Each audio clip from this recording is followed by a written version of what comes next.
सभी को जय श्री माता जी। हमारे एक भाई ने पूछा है जो बहुत ही ईमानदारी भरा प्रश्न है। कुछ दिन पूर्व ही पूछा था कि हमें ध्यान में नींद आती है, क्या करूं मैं। और एक बहन ने पूछा कि जब हम मेडिटेशन करने बैठते हैं तो ध्यान लगता नहीं है। दो तरह के जो प्रश्न है जो एक साथ मिला रही हूँ कि ध्यान में नींद आता है, नींद आने लगती है। भाई साहब, आपने बहुत ईमानदारी से इस प्रश्न को किया है और बहुतों को नींद आती है। मैंने कथित सहयोगियों को जो बहुत गहन है या किसी उस पे बैठे हैं, मैंने पूजा में भी सोते देखा है। और जब श्री माता जी का लेक्चर चलता है तो बहुत लोगों को ऐसे ऐसे झुकते हुए देखा है। शायद ये कोई बहुत नई चीज़ नहीं है, क्योंकि ऐसे महसूस करें कि जब कोई बहुत थका होता है, जो मैंने अपने से जो महसूस किया कि यदि कोई बहुत थका हुआ है, कोई सेंटर आता था और जब वो बैठ जाता था तो जैसे ही आपने ध्यान करा लिया, नाड़ियों का शुद्धिकरण करा लिया, उसके बाद जैसे श्री माता जी का प्रवचन चलता था तो वो लोग, कई लोगों पर अगर आपने ऐसे निगाह डाली तो वो झुकते नज़र आ जाते, झुक जाते, तो वो धक्के लगते। तो एक तो ये समझ में आया कि या तो बहुत ही ज़्यादा कार्यरत व्यक्ति हैं जिनको कि एक कंफर्ट मिलता है, जब एकदम से आराम मिल जाता है, जब चुपचाप कुछ सुनना है तो हमको नींद आ जाती है। पूजाओं में भी देखा है कि जैसे श्री माता जी का प्रवचन शुरू होता है, लोग धीरे धीरे, कुछ लोग, सब नहीं, बहुत कुछ लोग, लेकिन नींद आती है, इसमें कोई शक नहीं है। बहुत अलर्ट होना पड़ता है, अपनी को जगाना पड़ता है, क्योंकि पूजा एक बाह्य चीज़ है, बाहर की ही जो अपना प्रेम है, जो श्रद्धा है, हम वो देवी को दे रहे हैं या प्रभु के किसी भी स्वरूप को हम दे रहे हैं, उनको समर्पण दे रहे हैं अपने प्रेम का, तो वो तो पूजा है। तो पूजा में सोना तो नहीं चाहिए, लेकिन बहुत सारे बाईं तरफ के लोग भी जो कि उस पूरी सामूहिकता में होते हैं, तो एक नींद का जो है वो लहर जैसे चलता है, तो लोग झपकियाँ तो ले लेते हैं। सोना तो नहीं चाहिए। और दूसरी चीज़, जो लेफ्ट नाड़ी की बात हो रही है, चूँकि कहते हैं ना, महाकाली माँ कंफर्टर भी हैं, वो नींद उड़ा भी देती हैं, तो वह नींद प्रदायिनी भी हैं। जब किसी को नींद नहीं आती है तो माँ काली का स्मरण करते हैं, अपनी बाई नाड़ी को उठाते हैं, को ध्यान में रखते हैं और अपने दाहिनी नाड़ी पर गिराते हैं। तो इस तरह से उनका जो टेंस जो है एक दाईं तरफ का भी, तो वो कंफर्ट में चला जाता है, तो नींद आती है। तो जैसे ही हम लोग बढ़िया पूजा ध्यान ऐसे करते हैं और जैसे ही ये पूरा पूरा एकदम शांत हो जाता है, तो हमारा कंफर्ट जोन शुरू होता है और हमको नींद आने लगती है।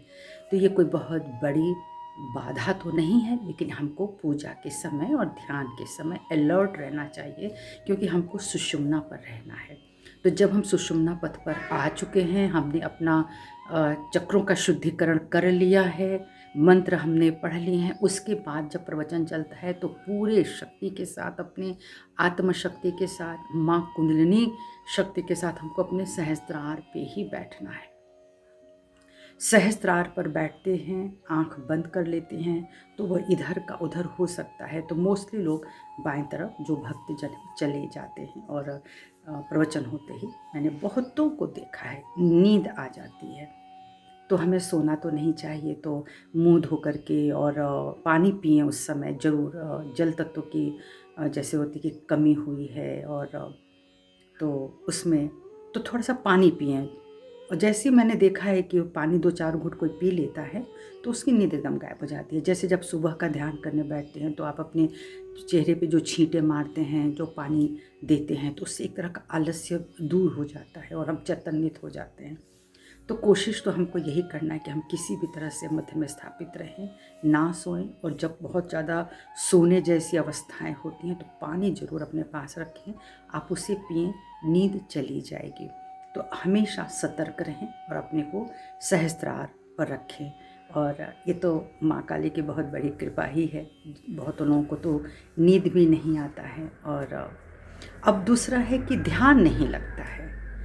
ध्यान नहीं लगता है तो आप जब ध्यान, एक तो श्री माता जी ने हमें समझाया कि अब हम लोग की स्थिति वो होनी चाहिए जो हमेशा हम ध्यान में ही हैं, दूसरा कोई है ही नहीं है। जब एक लयता आ गई, एकात्मकता आती, हम कहीं भी रहते हैं, हमारा चित्त श्री माता जी के श्री चरणों में है, वो मेरे हृदय में हैं, वो मेरे मालिक हैं, वही हैं ही।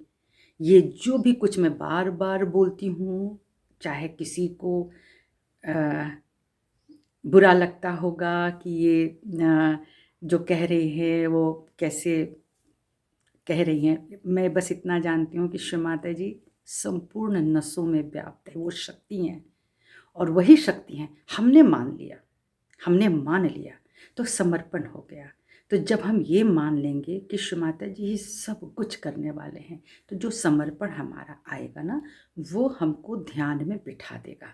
जैसे ही हम ध्यान में बैठने चलते हैं ना, तो क्या होता है कि सभी जो नाड़ियों के इधर उधर के जो विचार हैं जब वो आने लगते हैं, तो बहुत सारे लोगों ने ये बताया है कि हमें वो सारे काम याद आने लगते हैं जो काम अभी हम नहीं कर रहे हैं, लेकिन क्या काम छूटा है वो याद आ जाता है। चलिए, बहुत अच्छी बात है कि वो काम याद आ गया, उसको अभी हटा दे कि ठीक है तुम साइड में हो जाओ।